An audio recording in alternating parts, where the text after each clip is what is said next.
Hey students, this is just a quick couple-minute review to see if you retained your information about satirical devices.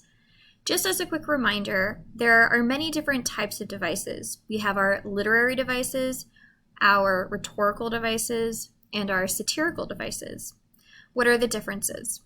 The purpose of literary devices are artistic in nature. They tend to be there to paint an image that evokes emotion in a reader or listener, an audience member. The purpose of rhetorical devices are persuasive. They intend to change the minds of an audience, convince them to believe or do something. And the purpose of satirical devices is to create comedy and also to ridicule a subject. And so depending upon the device we're looking at, whether it's literary, rhetorical, or satire, they have different purposes. And so if I ask you to complete a literary analysis, a rhetorical analysis, or a satirical analysis, I'm asking for you to do three very different things.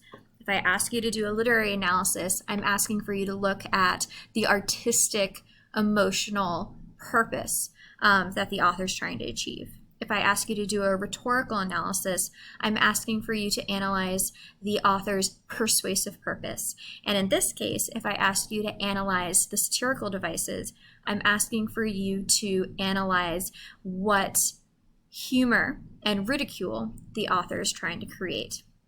I hope that helps a little. All right, so let's review. So what satirical device is being utilized here? Take a look at the picture. Think back to the list of satirical terms you just created, and what might that be? What's being used? Think about it. Make your guesses. All right, let's see if you're right. So it's parody. So here we have this emblem that's parodying what? The Starbucks emblem. So Starbucks has kind of that weird mermaidy green image that's on everything, Starbucks. And here we instead have a stormtrooper, and it says Star Wars coffee, may the froth be with you. If you said pun, you would also be correct. May the froth be with you instead of may the force be with you. So there's a pun incorporated in this overall parody. And so you could also argue that. All right, very good. How about this one? So we have an image where these two young men have their hands wrapped around each other's throats.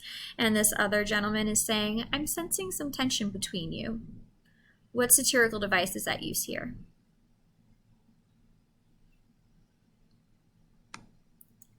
It is understatement.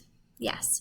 So if they have their hands wrapped around each other's necks, it would suggest that they're possibly trying to, murder each other, or at least incapacitate one another, which is a pretty serious thing. That's assault or attempted murder. And here the other gentleman says, I'm sensing tension between you. So calling assault or attempted murder tension is an understatement of the severity of what's occurring. How about this one? What device is being used in this image? All right, let's see if you guessed it. Yes, it's anachronism. So here we have Abraham Lincoln, and perched on his shoulder is a boombox.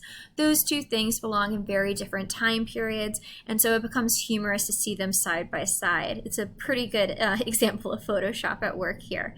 And so when you have two elements from different time periods that have been placed into one image in a comical way, we have the satirical device of anachronism.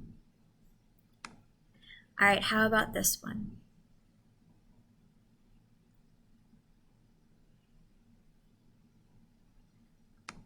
All right, yes, we have reversal at work here. So here we have this fish staring quite intensely and maybe a little ominously at this little cute cat that is trapped in a fishbowl. And normally we would expect the opposite. So normally we have the cat who's looking into the fishbowl, wanting to eat the fish, and here we have the opposite occurring. We've had a reversal of roles, and in that reversal there's a reversal in hierarchy. Usually Usually the cat is the predator and the fish is the prey. We have a hierarchy there, predator over prey. And in this case, the prey, the fish, has become the predator of the cat. And so we have a reversal of roles. Speaking of, and what do we have here? So this one isn't reversal because the fish and cat are where we would expect them to be. So what is happening here instead? It reads, first he worms our bowl, now he's feeding us, and you thought he wasn't friendly.